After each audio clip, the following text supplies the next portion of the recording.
Chapter 3: Imagination and Faith. Prayers are not successfully made unless there is a rapport between the conscious and subconscious mind of the operator. This is done through imagination and faith. By the power of imagination, all men, certainly imaginative men, are forever casting forth enchantments, and all men, especially unimaginative men, are continually passing under their power. Can we ever be certain that it was not our mother while darning our socks who began that subtle change in our minds? If I can unintentionally cast an enchantment over persons, there is no reason to doubt that I am able to cast intentionally a far stronger enchantment. Everything that can be seen, touched, explained, argued over, is to the imaginative man nothing more than a means, for he functions, by reason of his controlled imagination, in the deep of himself, where every idea exists in itself and not in relation to something else. In him there is no need for the restraints of reason, for the only restraint he can obey is the mysterious instinct that teaches him to eliminate all moods other than the mood of the fulfilled desire. Imagination and faith are the only faculties of the mind needed to create objective conditions. The faith required for the successful operation of the law of consciousness is a purely subjective faith and is attainable upon the cessation of active opposition on the part of the objective mind of the operator. It depends on your ability to feel and accept as true what your objective senses deny. Neither the passivity of the subject nor his conscious agreement with your suggestion is necessary, for without his consent or knowledge, he can be given a subjective order which he must objectively express. It is a fundamental law of consciousness that by telepathy we can have immediate communion with another. To establish rapport, you call the subject mentally. Focus your attention on him and mentally shout his name, just as you would to attract the attention of anyone. Imagine that he answered, and mentally hear his voice. Represent him to yourself inwardly in the state you want him to obtain. Then imagine that he is telling you in the tones of ordinary conversation what you want to hear. Mentally answer him. Tell him of your joy in witnessing his good fortune. Having mentally heard with all the distinctness of reality that which you wanted to hear, and having thrilled to the news heard, return to objective consciousness. Your subjective conversation must awaken what it affirmed. Thou shalt decree a thing, and it shall be established unto thee. It is not a strong will that sends the subjective word on its mission, so much as it is clear thinking and feeling the truth of the state affirmed. When belief and will are in conflict, belief invariably wins. Not by might nor by power, but by my Spirit, saith the Lord of hosts. It is not what you want that you attract. You attract what you believe to be true.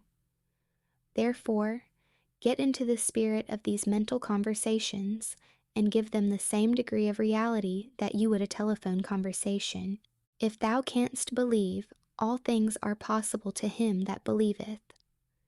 Therefore I say unto you, what things soever you desire, when you pray, believe that ye received them, and ye shall have them. The acceptance of the end wills the means, and the wisest reflection could not devise more effective means than those which are willed by the acceptance of the end. Mentally, talk to your friends as though your desires for them were already realized. Imagination is the beginning of the growth of all forms, and faith is the substance out of which they are formed. By imagination, that which exists in latency or is asleep within the deep of consciousness is awakened and is given form. The cures attributed to the influence of certain medicines, relics, and places are the effects of imagination and faith. The curative power is not in the spirit that is in them, it is in the spirit in which they are accepted. The letter killeth, but the spirit giveth life.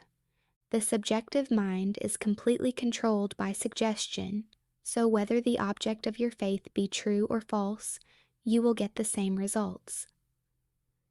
There is nothing unsound in the theory of medicine or in the claims of priesthood for their relics and holy places. The subjective mind of the patient accepts the suggestion of health conditioned on such states, and as soon as these conditions are met, proceeds to realize health. According to your faith, be it done unto you, for all things are possible to him that believeth. Confident expectation of a state is the most potent means of bringing it about. The confident expectation of a cure does that which no medical treatment can accomplish. Failure is always due to an antagonistic autosuggestion by the patient, arising from objective doubt of the power of medicine or relic, or from doubt of the truth of the theory. Many of us, either from too little emotion or too much intellect, both of which are stumbling blocks in the way of prayer, cannot believe that which our senses deny. To force ourselves to believe will end in greater doubt.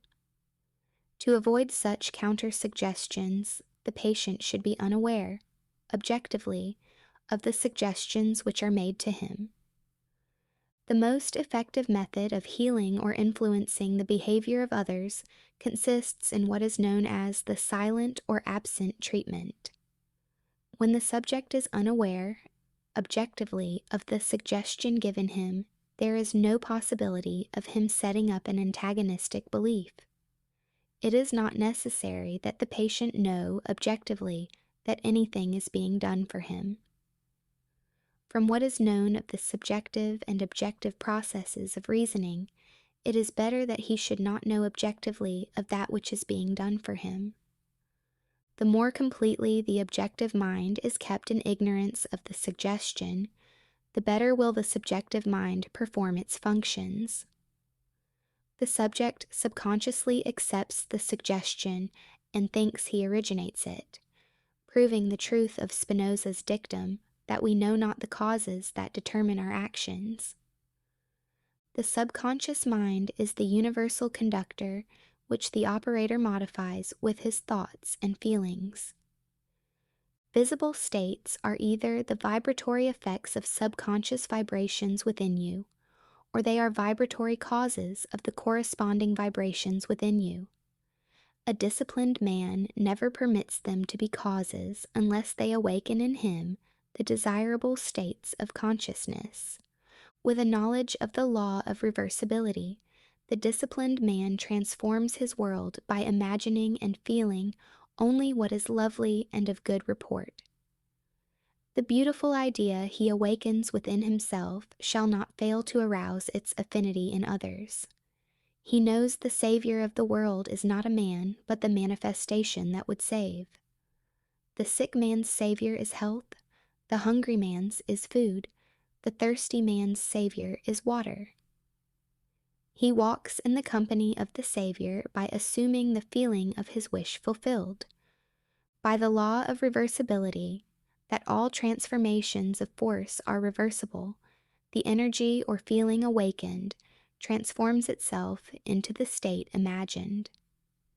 He never waits 4 months for the harvest. If in 4 months the harvest will awaken in him a state of joy, then inversely, the joy of harvest now will awaken the harvest now. Now is the acceptable time to give beauty for ashes, joy for mourning, praise for the spirit of heaviness, that they might be called trees of righteousness, the planting of the Lord that he might be glorified.